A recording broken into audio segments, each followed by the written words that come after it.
So I'm going to kick us off. This question, is your work decent, is a question that we've begun to ask when we do these kinds of presentations and talks to kind of get a sense of whether folks in the room feel that their work is decent as they would define it. I'm not going to do that today because we have so many folks on the phone, but I will say that too often when we ask this question, not that many hands are raised, especially depending on the kind of work that folks are doing in the rooms that we're going into. And I think it would be fair to say, to kind of capture our ambition, our goal with the work that we do is to have every hand raised every time we ask this question in every room we go into. So, as Tracy mentioned, Atkinson is and has always been a fighter for decent work. This guy on the right is Joseph Atkinson, our founder and namesake. And everything we do as a 75-year-old foundation, everything we do is inspired by his example. It was new information to me when I joined the foundation, but Joseph Atkinson was considered he was pretty radical for his stature back in the day. He used his platform, writing editorials in the Toronto Star, to really fuel social movements of the day. In particular, unemployment insurance was a major focus for him and his comrades. And we know that the economy is set up for few people to benefit and too many people to lose. So we've inherited in the work that we do his sense of responsibility for the growing numbers of people who are unemployed, underemployed, and precariously employed in today's economy. But we share his ambition. And we really are driven, our board is driven by the belief that decent work is not only necessary, but it is possible. So about 4 years ago now, our board, in sort of charting out this ambition for decent work, they decided to change the conversation from what is to what could be. And they began to steer towards the solution of decent work rather than the problem of precarity. And we doubled down on building up community wealth as opposed to reducing poverty. And the way that we do that is by backing people who are working for workers' rights, and also helping to, through our relationships, through our funding, to build a bigger tent to include those folks that are beginning to realize that they can use their economic power differently to make things better and fairer for low-income and equity-seeking communities. And we do this by supporting community organizers who are organizing and advocating for better wages and working conditions. The folks that were behind the fight for 15 and fairness that resulted in Bill 148 were many of our partners. We're also working with those that are concerned about the experiences of nonprofit workers, childcare workers, migrant workers, domestic caregivers, and many other communities of workers who find themselves having to juggle multiple jobs to make ends meet.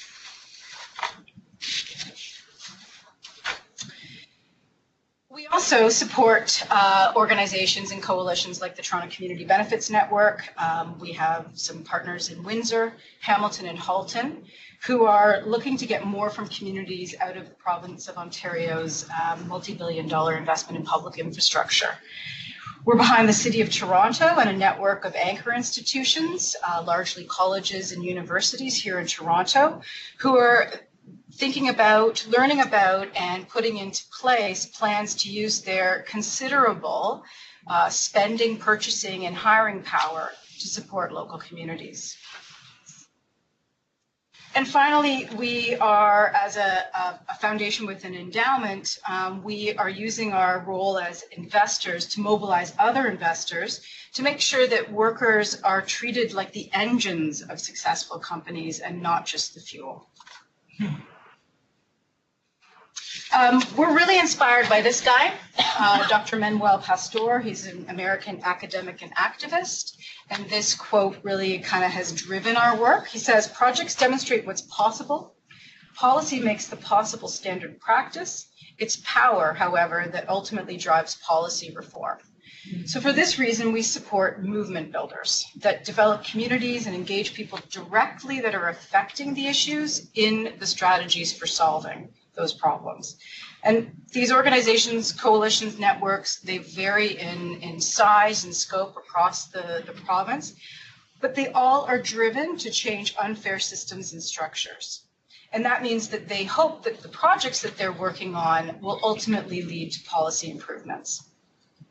Through grants, programs, projects, and investments, Atkinson gets behind community organizers and their partners who are leaders in the decent work movement.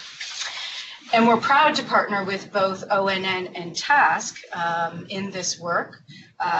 They've been a long-time partner in ONN and a fairly recent partner in TASK. And really, I think the way we see the relationship that we've been able to build with these partners over the last little while is an opportunity for us to use our resources to put wind in the sails that they already have up and pointed in the right direction. So I know they're all going to share how they've been moving the needle on decent work in their work, and I'm looking forward to having a bit more of a conversation, and in particular hearing your perspective on the OTF's role and experience, both successes and challenges in supporting decent working communities across Ontario. Thanks, Jen. First of all, thank you for it's always a pleasure to be here. So good to chat about this particular topic. My colleague Pamela Uppel is our Decent Work for Women project lead, and we're going to tell you a little bit about that. We released a report just on Wednesday last week. It's a busy week with the budget and all. And we're going to tell you a little bit about the work we're doing around women specifically. Oh, great. There we go. So first of all of our work is rooted in our mission, which is to work together toward a strong and resilient nonprofit sector, and we certainly share that with the Trillium Foundation. So great question, Catherine, because that's obviously the first question we get is how do you define decent work?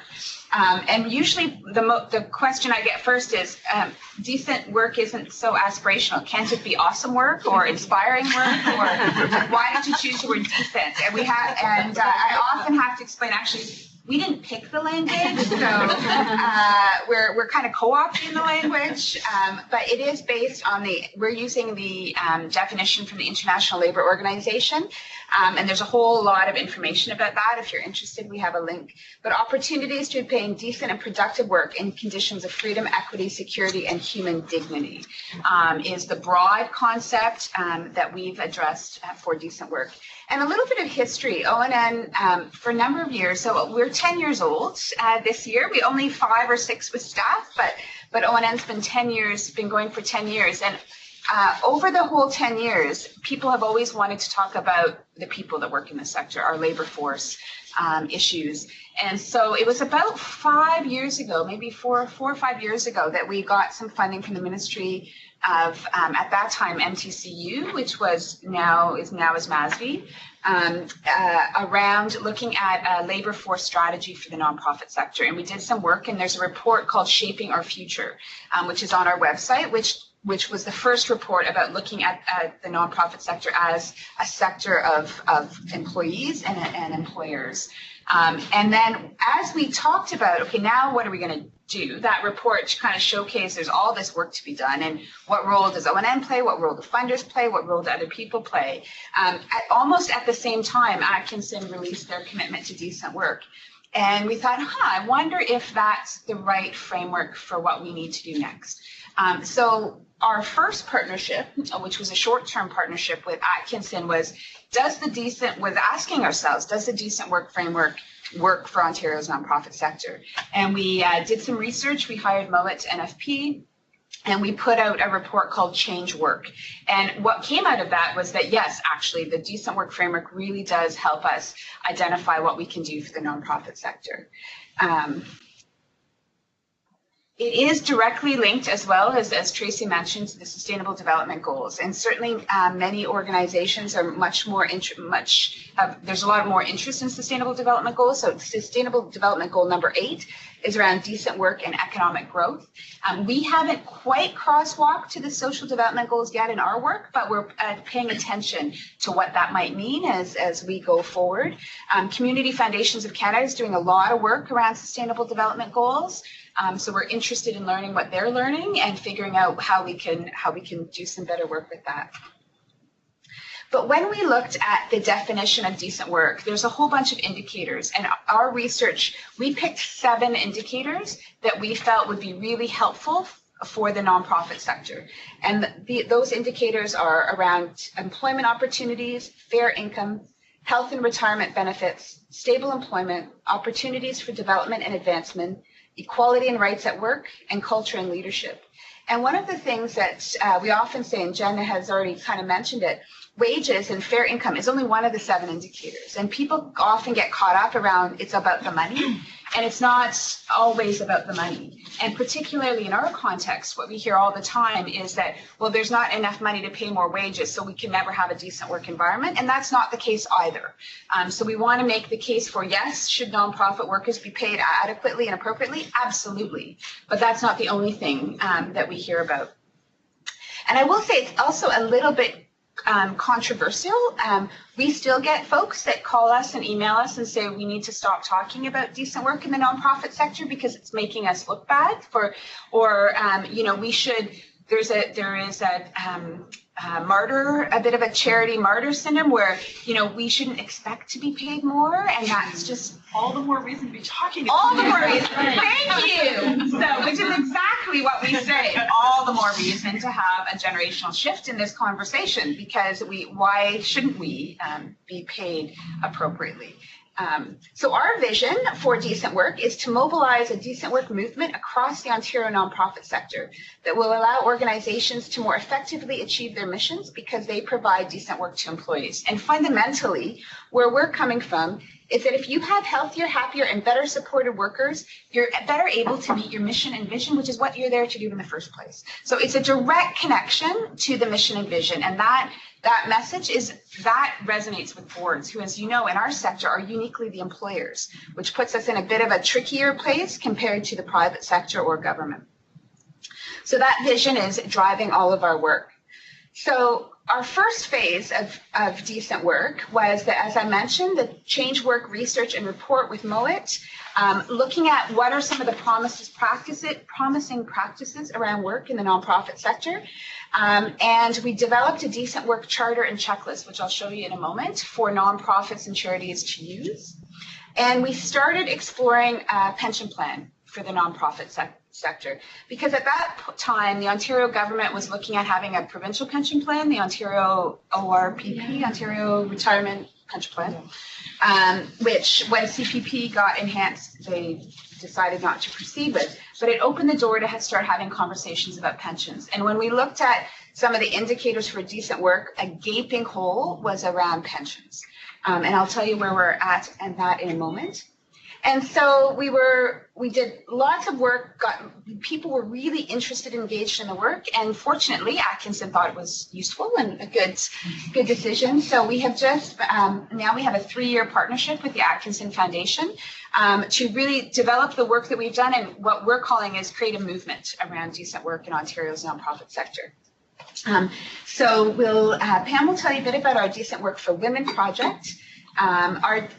We were able to leverage the support we have from Atkinson to get a 3-year commitment from the federal government from the Status of Women office, which is funding particularly the gender work we're doing. So for the first time, we have 2 full-time staff working on decent work for the next 3 years, which is amazing. We only have a staff of 9, by the way, so 2 full-time staff working on decent work is big for us, and I think it's going to really make a difference. We're calling it our own little center for decent work. Oh, yeah. So here's decent. We have to, anyway. There's a lot of women in this room. We have to stop calling Pam's project the Decent Women Project. Get in trouble. Not a good. Sorry, we're recording that. Yeah, don't worry. Too long. So we worked at one of our partners on decent work. We call them sort of our petri dish, was the Toronto Neighborhood Centres.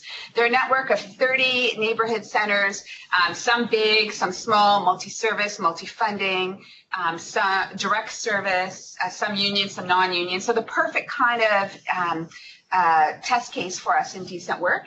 And so with them, we developed a decent work checklist and a charter. And we did this because that we were told, what we heard from the ground was that they need some tools, something to make this tangible, and ways to have a conversation with their boards of directors. So the checklist looks at, and we decided not to do like a 0 to 10 thing, but sort of a better, best kind of fair, better, best kind of rating. And this is something that is iterative. So people are playing with it, they're adjusting it, they're using it for their own purposes. We're taking a look at it. But it talks about, it goes through those 7 indicators of decent work and gives an organization a sense of what they could do. So that's on our website. And the charter is a fairly straightforward one-page document that a board of directors would make the commitment to. Because what we're trying to figure out, and love to hear from you, is, in our sector, because the boards are employers, the employer generally responsible for HR policies and practices, often salaries, pension plans, things like that. They're so focused on the missions of their organization. So how do you get them to talk about decent work? And one of our early advocates for the decent work movement was St. Stephen's House here in Toronto. And their aha moment as a board was they realized that they spent that 85% of their budget was on staffing. And they spend less than 5% of board time over a given year on HR or work issues. And that for them was the aha moment, that they need to think more about the work environment of their employees. So these are the pieces of the decent work puzzle we're particularly focused on right now. Pensions. So I'm so excited about this. We are very close to launching a pension plan for the nonprofit sector in Ontario that would be portable from nonprofit to charity to nonprofit, goes with you. It would be a target benefit plan, so kind of a mix between the two different types of benefit plans. So the liability, with very little liability on the part of the organizations, would start low, so 3% employer contribution and 3% employee contribution. And we have a number of big pension plans vying for this, so we're vying for our business. So we're really excited about this. Just for sheer numbers, there's 1 million nonprofit workers in Ontario. About 600,000 full-time and 400,000 part-time. So this is good. This we hope will be a game changer for the sector, and also keep people from jumping to government or other jobs. Granting foundation. No names. We're not going to talk about Bill 148 as part of our little presentation, but happy to talk about that in the question and answer period. We've done a lot of work on educating the sector on Bill 48, so love to hear your comments on that. We've also focused some work on the leadership competencies needed for the future of the nonprofit sector, and we have a report with 7 competencies that we've researched in terms of what leadership of the sector needs to look like, and we're thinking about what might be next in terms of focusing on leadership. Pam's project, and finally data. One of the biggest challenges we have is that there's not a lot of labor market data about the nonprofit sector specifically, who's working in it, what they're being paid, how precarious it is. Stats Canada doesn't keep data by type of sector, so they can't differentiate an admin person for a nonprofit sector or public sector, for example. So we're really pushing some heavy duty advocacy both to the provincial and federal government around better data collection, which would help us all do our work, I think, a bit better. So I'm going to introduce Pam. Oh, it's really quick. Pam, who's been with us since July, who is working and thinking all about women working in the nonprofit sector. Yeah, so that's the challenge we've sort of taken on, learning from Atkinson, some of the stuff that ONN has been doing in terms of the labor market force in the nonprofit sector. So we're applying an intersectional gender lens to the decent work framework. So we're asking ourselves, what does decent work for women working in the nonprofit sector in Ontario look like? Specifically, what are their employment experiences? So like Kathy said, this is a 3-year project funded through Status of Women, and we have 2 big objectives. For the first year and a half, we're doing research. We just finished a lit review, so figuring out what is literature saying about women's working experiences in the nonprofit sector. Then we're going to have an engagement phase where we're going to hear from women working in the sector, what are their experiences, and then we're going to take all of that information, see what sort of pops out, and then develop solutions and strategies. So the latter year and a half of the project is action-based. So now that we have all this information, what can we do? How can we combat some of the barriers that have popped up? What sort of change can we make? And we want to do this at the policy level. We want to do this at a network level as well as an organization level. So it's sort of what Kathy was saying, talking about resources and funding in the sector, but also figuring out what can organizations do apart from that for to have decent work for women. This is our sort of nifty visual we like to show everybody. But in the blue side are some issues that women workers face generally in the general labor market, right? We've heard of these. There's a lot of public discussion happening, a lot of literature, a lot of research that talks about glass ceilings, that talks about precarious work, leaky pipelines, etc. And then on the other hand, we have the nonprofit sector, which has also, beginning, as Kathy was saying, we're beginning to learn about the sector, the labor force in the sector, and what are some unique challenges and characteristics. And what our project is looking at is right at the intersection. So if there's all these barriers that women face generally in the labor market, and then we have all these things uniquely happening in the nonprofit sector, so what does a gender wage gap look like in the sector? What does a glass ceiling look like in the sector? What does a leaky pipeline? Inadequate access to childcare, and what does part-time and precarity look like in the sector for women? And I just wanted to mention that we do, in terms of the nonprofit definition, we are focusing on core organizations, so not including school boards, municipalities, etc. And we do use a very inclusive definition of women, so anybody who identifies as a woman is part of it. And like I said, we're using an intersectional lens, so it's not just about talking generally about women, but which women are located where and what are they doing in the sector as well. So the opportunity that we're sort of trying to seize on right now is everybody is talking about women's economic empowerment, everybody's talking about gender, and not just at the policy level, but in public discourse as well, which sort of fits into the movement building. And people are talking about work as well. So with Bill 148, there's a lot of grassroots movement happening around decent work. What does decent work look like? And as Kathy sort of said, and what our literature review revealed, 80% of the sector in Ontario and in Canada is women. Makes up the nonprofit sector is made up of women workers. So what does that mean, right? So how can we apply a decent work lens with a gender lens as well to the nonprofit sector? These are just some questions. So yeah, great. Yeah. So just to wrap up, one of the things around, as we have our conversation later, one of the things we've been asked by a number of funders, including government and non-governmental funders, is what makes a decent work funder, and should there be a charter and checklist for decent work funders as well? There's a movement in the States called Fund the People, which is foundations talking about investing in professional development. So we're thinking that through, and that's one of our deliverables actually in the next year, is to have some conversations with funders about what's their role in creating a decent work environment, because we've heard from many sector people that it's all about sometimes how the money flows. So if funders are always doing project funding, particularly government, then how do you have benefit plans and pension plans and things like that if you're doing 1-year contracts all the time? So starting to have some of those conversations with funders is part of our next step. And this is where it's gonna, yeah, awesome. So I think that's it. Yeah. Yeah, that's great. Just have to click it. Thanks, Kathy. Thanks, Pam. Appreciate that. Can I just go to on the line to see if anyone has a question at all for Kathy or Pam? Tracy. Okay, there's a question in the room. I have a question. Could you talk about the term leaky pipeline a little bit? Yeah, for sure. So it's traditionally used to talk about women's employment in STEM and in academic environments, but basically women entering the workforce in large numbers in a particular industry or particular occupation, but then they sort of leave.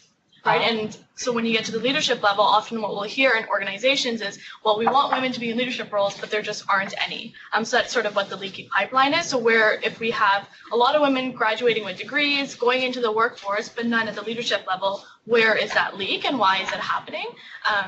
And so that was sort of like what we found in one of our findings of the literature review was that the sector is women majority, but it's not always women led. So we have 80% women workers, particularly in support staff, admin, frontline workers. But as we get to leadership positions, that percentage is not the same as our employment share. So it'll drop to 70 or 60 in particular industries within the sector. Gotcha. Thank you. Is there another question, Erin? Yeah, hi. And this can be saved for the later discussion if it's a bit meaty. I would love to learn more what you think of how the decent work framework can apply to non-incorporated nonprofit organizations, how this conversation can apply to more grassroots and community-based movements. So that can be now or later. Yeah. Why don't we save that for later, only because I think it's a really good question also around rural organizations, small, not so others that may want to get in on that. That'd be great. Okay, so how about we move to Crystal? Thank you very much for coming and sharing your work with us. And just so everyone knows, Crystal Bassey is the Executive Director of Toronto Aboriginal Support Services Council. And Chantel Maris is here as well in the back, and she's the lead for the research and community engagement piece of their work, and they're going to share, they're the largest employers of Indigenous people, and Indigenous principles are embedded within Indigenous-led nonprofits, which in turn inform the organization's structure, policies, and procedures. So thank you, Crystal, for coming and sharing your work. So I have to correct you because I don't want people thinking that we're the task as the largest employer of Indigenous people here in Toronto. Collectively, we have 17 member agencies, and we're trying to, part of the research that we're doing is to try to figure out how much, the majority of our staff are Indigenous. We don't know of any other employer that hires Indigenous people to the degree that we do, so we think that we are one of the largest funders of Indigenous people. Before I get started, I just need to give out a quick round of thanks. I'm here sitting at Trillium. I'm with TASK. We do have a 3-year Trillium project, which we're in about a year and a half in, and we're really excited, and it's an inclusivity research project. I have to say that before coming here, I was at Native Women's Resource Center, and again, Trillium was one of our most significant funders. They funded the ED position, as well as a volunteer position. And without the funding of Trillium, that organization, I can clearly tell you, because this is where I dye my hair, would not exist, because we certainly needed someone in the executive role, and our volunteers were so important to us. So very, very grateful to Ontario Trillium Foundation and to Atkinson Foundation, where Jen and I have been meeting on and off for well over 2.5 years, looking for a great fit. And we were committed to not putting anything together until we really felt there was a great fit. And then Jen introduced me to Kathy and ONN as part of the Decent Work Advisory, which someone coming into decent work and also scratching my head, like, what is decent work? And I go, yeah, who called it decent? Like, why are we decent? Really helped me come up to catch up on the sort of conversations that are taking place. So I feel like I'm surrounded by very people that I'm very grateful for. Just a bit of background on TASK, Toronto Aboriginal Support Services Council. Still a fairly young organization. We've been around for about 5 years as an incorporated body. I have been with TASK as a member agency sitting on the council since 2011. I see 17 local Indigenous support service agencies, so 13 are local. They have staff. Some of them have 5 staff, others have well over 300 staff. The other remaining members are associate members who give expert advice. So it might be the Métis Council that doesn't quite qualify for a membership, but they have the Métis voice as an example. Our current strategic focus is community-based research. So that's the sort of work that we're doing with Trillium. It's one of our larger projects. advocacy and policy, building the capacity of member agencies, and all three of those hit on the current work that we're doing with the Atkinson Foundation. And then, of course, as any organization, we need to establish a sustainable and relevant organization. Here's the logos of all of our member agencies. Not all of them have logos yet because they're quite new. But I will say that just listening to the conversations that have taken place so far, that we do, and I'll get to some of our reasons why I think this is, our leadership is the majority are women, so women executive directors. So we do probably better in that realm than the non-Indigenous nonprofits. So quickly did a head count of my logos here, and yes, the majority, the strong majority are women leaders. This one here being Anishinaabe Homes, it doesn't have its name underneath. The role of task, wasn't our plan, but we're now seen as the Indigenous, an Indigenous planning table, somewhat equivalent to a social planning council, in that with reconciliation came a lot of new projects and new energy and new excitement to build relationships. Because we have all the member agencies, and our member agencies are made up of the executive directors, so because we have that leadership table, lots of new projects are coming our way. People want to engage. They don't want to go from agency to agency. They want something that's credible and significant, so they come to our planning table. So we do needs assessments. We did one this summer. We're launching into a new one right now. Community engagements, community research.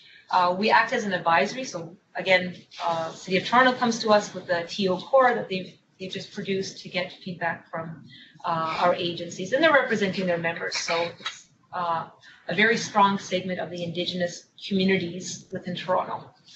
And then we're a collective voice for Toronto's Indigenous support services. So there's the Centre for Indigenous Executive Networks. So basically the task equivalent in Ottawa, Vancouver, and Winnipeg. We all work together to share notes and to figure out where there's traction between the different cities. And then the Task Research Advisory Circle, which basically we formed because we wanted assistance with making sure that we're doing research in a good way. And it's sort of morphed into this thing where we're taking on research as an advocacy role and doing research the way Indigenous people want to do research versus what our funders tell us has to happen. So just some areas of the work that we're doing. I'm just going to skip over this one and then head back because I think the next slide makes more sense to start with. So as I mentioned, Indigenous support service organizations are one of the largest employers of Indigenous people in Toronto. There's new research out, if you want to look it up, through the St. Michael's Well Living House, through their Ontario, Our Health Counts research. And they've come up with evidence that 84% of Indigenous families living here in Toronto live below the low income cutoff. So when you take that number and you think, okay, that's 84%, we're either employing some of these people or they are supporting some of the people who live on the low income cutoff. So it's incumbent upon us to make sure that we're doing everything possible to make wages fair and equitable and supporting our families as best we can. And I know that I think your numbers around 80% of women make up the workforce, and I think it's even higher in our agencies. Indigenous organizations may provide greater access to decent work for the staff that can be replicated elsewhere. So again, with reconciliation, more non-Indigenous agencies are taking on, are committed to hiring Indigenous people. At the same time, Indigenous students are getting better qualified, more are going into school, more are graduating. So they're entering into non-Indigenous spaces that they may not have tried to navigate before. So the kind of work that we're doing that is satisfactory to employees can be replicated by non-Indigenous agencies, and that's something that we're committed to sharing with our non-Indigenous supporters and allies and those who wish to learn with the sort of work that we're doing. And then what we also are looking at is uncovering systemic barriers that hinder decent work, which is really important aspect for the reconciliation work of funders. So I love this idea of funders having a decent work template or protocol. The idea being, and this is a hypothesis that anecdotal evidence has been around forever, but there's this belief that Indigenous agencies get less funding, especially core funding, than non-Indigenous agencies. And so when we hear about challenges from the employees and we go to the board of directors, executive directors, so why is this? Why haven't you offered raises in X number of years? They'll come back and say, project-based, no core, no this. Okay, if that's the problem, we need to explore why Indigenous agencies are getting less, or under what circumstances are Indigenous agencies getting less. So that's why decent work is important to us. And I will say that I had a hard time working with the council on this idea because the word has never come up in any of our council discussions, this idea of decent work. But when we reframe it, we realize that we're talking about it all the time. The staff needs, how they work with clients, burnout, all those things. We're talking about decent work. So going back, what is decent work? Well, just giving you a bit of something to ponder here. Consider historical and cultural differences in work.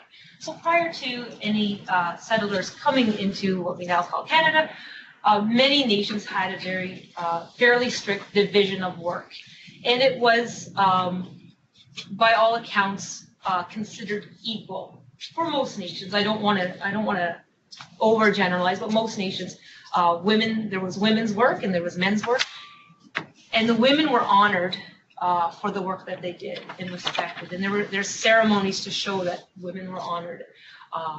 So women who are life givers carry the children, so they are water carriers. So they had responsibilities to the water. Men who were the protectors would protect the fire, see over the fire. To this day, when we have cultural fires, it's usually a man who's doing his responsibility to the community to make sure that the fire stays lit and is stoked. So it's a different understanding of how we relate to work. It wasn't about who you are and what you wanted to do. It was about the community. And I take on this work because I know it supports my community, and everyone needs to get fed, and everyone needs this. Therefore, as a collective of women or a collective of men, or even children or elders, we have the work we need to do. That kind of mentality, that cultural understanding, those values have continued to this day. And it's really interesting because we did send out our survey to Indigenous staff. Very preliminary. We certainly don't have enough information to go back, but I'll share with you some of the comments that really do speak to this idea that people are going to Indigenous agencies because they want to give back to the community. They see it as their community responsibility to take care of others. And that's why I think maybe some of our numbers are higher with women, because that's traditionally a woman's role that they're honoring and they take quite seriously. Another example that I'd like to give is that when the fur trade started, the settler entrepreneurs came to different First Nations, and they only would speak to the men. But the men had no business talking about trapping, because that was not men's work. That was women's work. So when the men were away chasing big game, women and their families had to fend for themselves a lot of the time. And so they were the trappers. They had the expertise. So really, it should have been the women who had that kind of relationship and negotiation, and what that did over time. And, having a cultural perspective on that, on how that division of labor their work became minimized and less important when a money economy came into scale. So what you provided for your family was no longer as important as the kind of money that was coming in to buy what have you, pots, guns, what have you. So these are just things that we feel that over time has been replicated within our communities, some for good reasons and some for not so good reasons, but it's worth exploring. So it leads me to, what is decent work for Indigenous employees? And so some of the responses that we've gleaned so far is giving back to my community, making sure that I'm in a space that honors my culture. I don't have to explain it. I don't have to justify it. Access to elders, mentors, whenever I want it. When we listed, do you want benefits, pensions, we had a laundry list. One of the top ones was access to an Indigenous mentor. So it kind of explains to you the value system that's being brought into these organizations. Does Indigenous governance policies and practices address decent work differently than non-Indigenous structures? Well, we do have certain things in place. To be an Indigenous organization, the majority of board members have to be Indigenous. Most of our protocols are local as well. Not all executive directors are Indigenous, but most are. Even though we all are incorporated as nonprofits, wherever possible, I don't think in all the years I've been on the council we ever did a vote. It was always based on consensus-based. And yes, it's slower at times, and sometimes things are brought back time after time, but we always get to the best answer. And sometimes we'll do our consensus based a little bit quicker, but we try to incorporate those things. So are there things that make work more decent for the employees of Indigenous agencies? So that's something that we want to explore in the work that we're going to be doing too.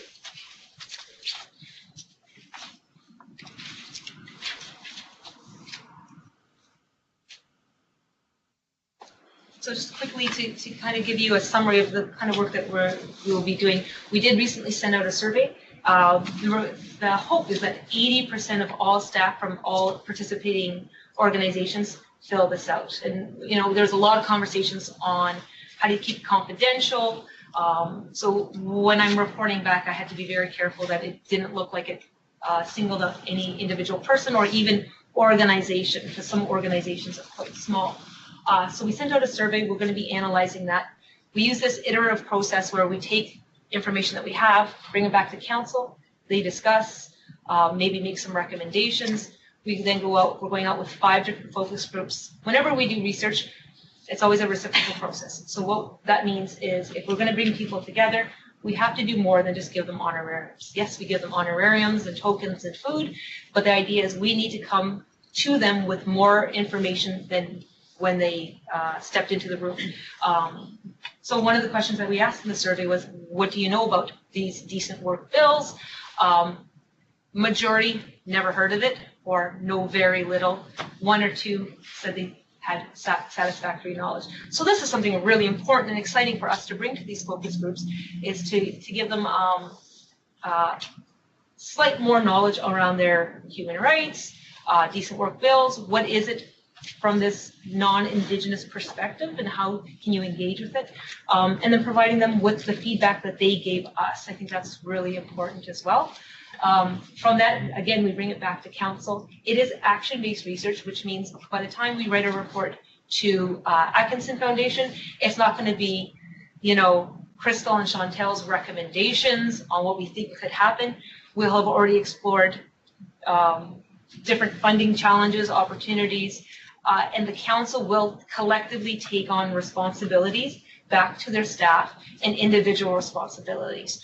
So we'll have a chart of what we've already accomplished, what we plan to accomplish, and the timelines, and we hold ourselves accountable to that. That's what we mean by action-based research, and that's what we mean by going back to the staff and letting them know that the 20 minutes it may have taken you to do the survey it's not just to write a report, it's because we're actually interested in implementing where we can. Perhaps what I can do is share just a few of the very high level findings. And again, the numbers are quite small, so this might shift.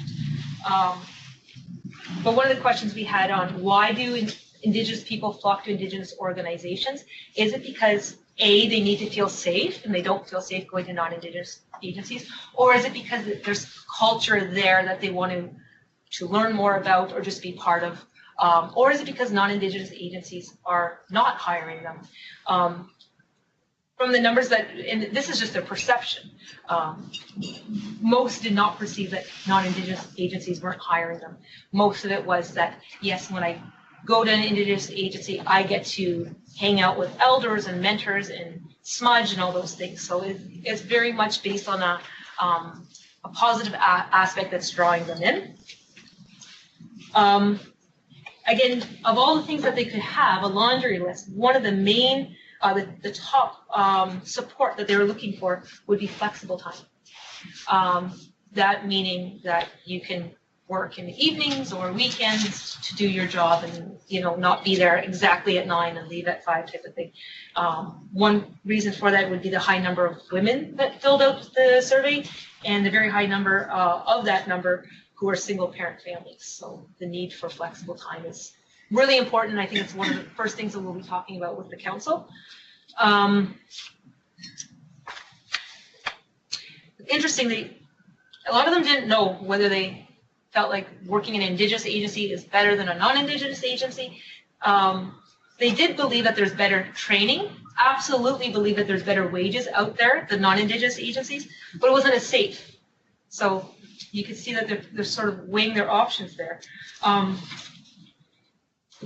thing I think was disappointing to see is when we delved into wages a bit more, majority felt that their wages would not allow them, yes, it allowed them to eat healthy food, have a rent, pay for transportation, but not enough to take a vacation, access any hobbies that they would like to partake in, or any sports. So that is a clear indicator that people are feeling like their money isn't going far enough. But ironically, when asked, are their wages meeting their lifestyle needs, 50% said yes. So, okay, this is interesting. What are your lifestyle needs? Then when you read the comments, you have to understand the perspective. I come from, this is a comment, I come from a reserve. My lifestyle is like, go home. I'm okay eating rice. So that's kind of put us into a new path of exploration. Are the expectations towards decent work different for Indigenous people than non-Indigenous people working in these spaces where you, we saw comments many times where it said, I don't mind, it's for my community, so I don't mind working hours that I don't get paid for, and no, I don't get loo time for. That's not my problem. If I could get better wages, then I'd be happy. So I think there might be, the more we talk about decent work and people say, oh, I didn't know I'm supposed to get compensated after this number of hours, I think that's a really healthy place for our communities to be in, to at least be aware of how others are going about their work. And one thing that I'm really excited about too on the work that you're doing is many also said that pensions would be like such a beneficial aspect to the work that they're doing. It could mean the difference between staying or leaving. And I know from the council's perspective that they're really interested in figuring out how that would work. So it's great not to have to delve into that alone, and that there's people already doing the work for that. So I hope that's gave you a bit of an overview of these agencies and how people are working. And I know I talked a lot about Indigenous employees, but I wanted to let you know that this is meant for anyone working in Indigenous agencies, and there's a significant percentage of non-Indigenous people working there too, and they're absolutely asked to fill out the survey. If there's a high enough number, then we'll compare Indigenous to non-Indigenous experiences, because that's also very important that non-Indigenous allies working in our organizations feel safe and supported and have access to decent work as well. Thank you very much. Thank you, Crystal. Great, thanks so much. What a wonderful panel, don't you think? There's great stories.